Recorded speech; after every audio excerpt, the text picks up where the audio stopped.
तो मैं इसको सिर्फ एक राजनीतिक स्टंट मानूंगा। जो मुद्दे हरियाणा किसानों के हैं, जो ट्यूबवेल कनेक्शन है या और कई तरह के मुद्दे हैं, उनको उस मांग, उस डिमांड का हिस्सा बनाएंगे तो निश्चित रूप से ये हरियाणा प्रदेश का किसान और हम सब पूरी ताकत के साथ इस आंदोलन का हिस्सा बनेंगे। अगर वो इन चीज़ों को नहीं जोड़ेंगे तो हम इसका समर्थन नहीं करेंगे। साथी आए हैं, वो लिस्ट पढ़ें तो बहुत लंबी हो जाएगी। तो मुख्य इनके साथ आए सभी जुलाना के बुद्धिजीवी और जुलाना की हालात को देख कर जो पीड़ित अपने आप को महसूस कर रहे हैं, ठगा हुआ महसूस कर रहे हैं कि इन लोगों ने, इन पार्टियों ने ऐसे अपने चाटुकार लोगों को टिकट देकर जो सिर्फ इनको जयकारे लगाते हैं, इस हल्के की कभी चिंता नहीं की, उस बात से पीड़ित होकर सभी जुलाना के ये प्रबुद्धजन आज हरियाणा जनसेवक पार्टी का हिस्सा बनकर 2024 में जुलाना फतेह का एक आगाज आज इतिहास लिख रहे हैं। मैं इन सब का पार्टी में स्वागत करता हूं, सम्मान करता हूं और सबको एक भरोसा दिलाता हूं कि हरियाणा जनसेवक पार्टी ये आपको कोई राजनीतिक यूज करने वाली पार्टी नहीं है। ये आपकी अपनी पार्टी है, अपने अपने बेटों की पार्टी है। जिस सोच को लेकर मास्टर रोहतास जी, लाठर जी अभी आए हैं, ये भी हमारा अभिन्न अंग। आओ लाठर साहब, आओ आओ आओ, मास्टर जी आओ, आइए। तो आज बड़ी खुशी और हर्ष का दिन है कि जुलाना के ऐसे बुद्धिजीवी और सामाजिक सिस्टम से जुड़े हुए मजबूत लोग आज हरियाणा जनसेवक परिवार का हिस्सा बनकर जुलाना फतेह का आज ये आगाज एक ऐसे इसको ताकत बढ़ाने के लिए आज सब ने ज्वाइन किया है। मैं सबको भरोसा दिलाता हूं कि हरियाणा जनसेवक पार्टी में आपको आपकी सोच से ज़्यादा सम्मान और अपनापन मिलेगा। और हरियाणा जनसेवक पार्टी का जो उद्देश्य है एकमात्र कि रजवाड़ा प्रथा को ख़त्म करके किसान मजदूर के बेटों को, पढ़े लिखे युवाओं को इस राजनीतिक मंच देने के लिए हमने ये पार्टी बनाई है, ताकि जब उस दर्द को समझने वाले किसान मजदूर के बेटा बेटी जब उस विधानसभा में जाएंगे तब निश्चित रूप से इस प्रदेश के लोगों का, जैसे आज कल ऐलान हुआ है 13 तारीख को किसान अपनी मांगों को लेकर दिल्ली कूच की तरफ बढ़ रहा है, इस प्रकार के आंदोलन जब उसके बेटा बेटी इस सिस्टम में आएंगे तो उन किसानों को परेशान नहीं होना पड़ेगा। उनके वो बेटा बेटी उनके हक उनको दिलाकर उनको जो है ना वो सम्मान देने का और उनका हक दिलाने का काम करेंगे। कमल साहब, आपने पिछले दिनों जब किसान आंदोलन था, किसान आंदोलन के दौरान ही सरकार ने समर्थन वापस लिया था जी। अभी आपने जिक्र किया कि फिर से किसान आंदोलन उसी राह पे आ गया जी। किसान जल्दबाजी में है या सरकार ने दिलाई? क्या मानते हैं? देखिए, इसमें कई पहलू हैं। सरकार ने उस टाइम जो वादे किए थे वो वादे सरकार ने पूरे नहीं किए, जिसकी वजह से चुनाव से पहले सरकार पर प्रेशर बनाने के लिए भी मैं मानता हूं किसानों ने ये निर्णय लिया है। कुंडू साहब, ये सरकार, ये किसानों की खुद की मांग है या किसी राजनीतिक पार्टी की द्वारा हवा दी गई है? ठीक चुनाव से पहले किसान जो है उसकी तरफ। देखिए, आपकी बात से भी मैं सहमत हूं, ऐसा भी हो सकता है, कोई राजनीतिक पार्टियां भी इनके साथ हो सकती हैं। इसीलिए आज मेरी विचारधारा थोड़ी सी अलग हुई है। हम इनका समर्थन करेंगे लेकिन हरियाणा किसान के हितों को देख कर लेंगे।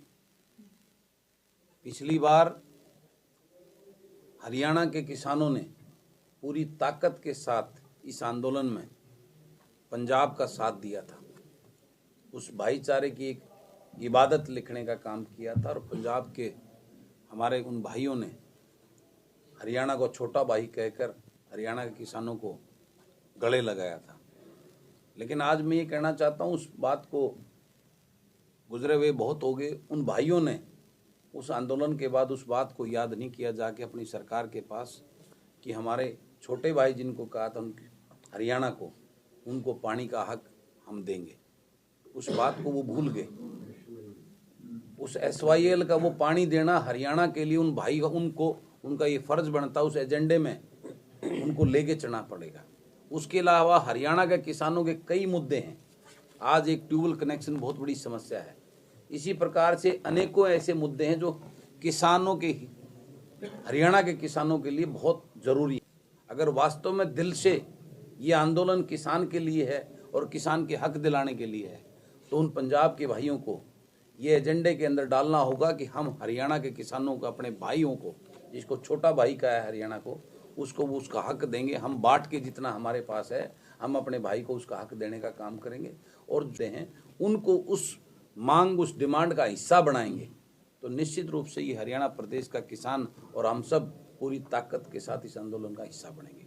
अगर वो इन चीज़ों को नहीं जोड़ेंगे तो हम इसका समर्थन नहीं करेंगे। कुंडू साहब, आप 18 फरवरी को रैली कर रहे हैं जुलाना में। जी। पिछले कई दिनों से आप जुलाना के गांव में भी जा रहे हैं। जी। ऐसी कौन सी 2 या 3 बड़ी समस्याएं हैं जो पिछली पार्टियां उनका समाधान नहीं कर पाई और जुलाना को तत्काल जरूरत है उनके समाधान? देखिए, मेरे को तो अनेकों समस्याएं यहाँ लोगों से सुनने को मिली। यहाँ का क्या सिस्टम जो है इस सरकार में, यहाँ का विधायक जो है वो सरकार का हिस्सा है। रोडों की हालत बुरी है, पीने के पानी की हालत खराब है, यहाँ स्कूलों में मास्टर नहीं है, अस्पतालों में डॉक्टर नहीं है।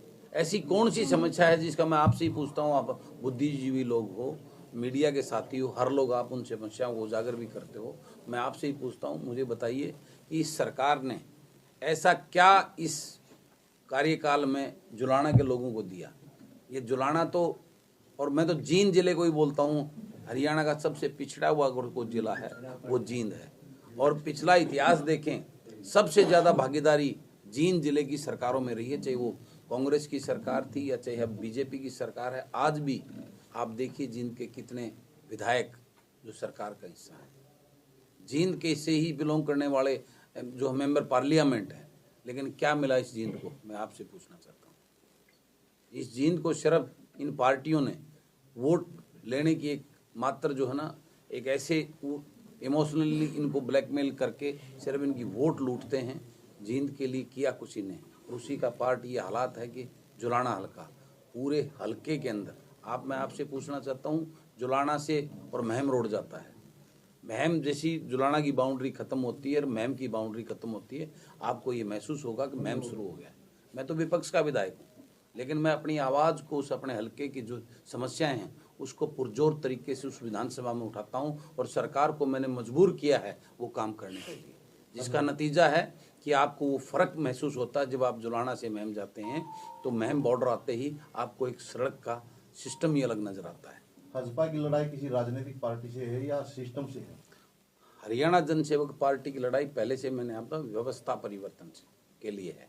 इस सिस्टम से जो रजवाड़े प्रथा जो न 4-4 पीढ़ियों की प्रथा चल रही है, इस रॉयल्टी के खिलाफ है। जो रॉयल्टी ये लोग, इन लोगों को जागरूक करने का उद्देश्य लेकर हम राजनीति पार्टी हमने ये बनाई है। और किसान मजदूर के पढ़े लिखे ऊर्जावान जो उस तकलीफ को समझने वाले हैं, ऐसे युवाओं को उस राजनीतिक मंच देने के लिए जिनको वो नहीं दिया जाता, क्योंकि ये पार्टियां और ये नेता अपने चाटुकार और गुलाम लोगों को टिकट दे के थोप देती हैं, लोगों के बीच में छोड़ देती हैं वोट लेने के लिए, और लोग मजबूरन उन पार्टी और नेताओं के नाम पर उनको वोट दे देते हैं। अब हम लोगों को जागरूक करने के लिए ये 18 तारीख की जो रैली इतवार को पुरानी अनाज मंडी जुलाना में जो हम कर रहे हैं, ये जुलाना के लोगों को जागरूक करने के लिए और इन सारी चीज़ों से जिसके लिए वो ठगे जाते हैं उनसे उनको अवगत कराने के लिए, उनको जागरूक करने के लिए हमारा ये है कि 18 तारीख की रैली 2024 का मिशन जुलाना है।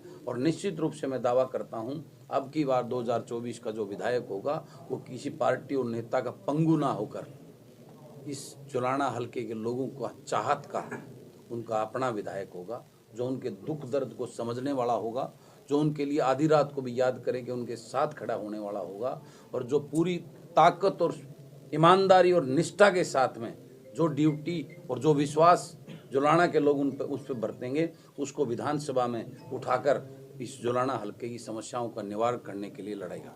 ऐसा विधायक यहाँ से।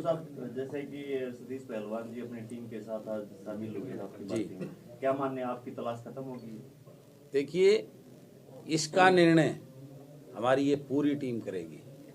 और हो सकता है सतीश पहलवान निर्णय जुलाना का नहीं, हम हमारी उस टीम में लेके जाएंगे कि पूरे प्रदेश का निर्णय करने वाली वो हमारी टीम का कोर कमेटी का हिस्सा होंगे भाई सतीश पहलवान। तो लोकसभा चुनाव नजदीक है जी। क्या भाजपा लोकसभा चुनाव में भी उम्मीदवार उतारेगी? देखिए, अभी हम पूरी टीम साथियों के साथ बैठकर इस बात का निर्णय करेंगे। अगर हमें बहुत ही अच्छा, ऊर्जावान, पढ़ा लिखा और लोगों की पसंद का कोई ऐसा साथी मिलता है जो चुनाव लड़ने में इंटरेस्ट होगा, तो निश्चित रूप से उस पर भी विचार किया जाएगा।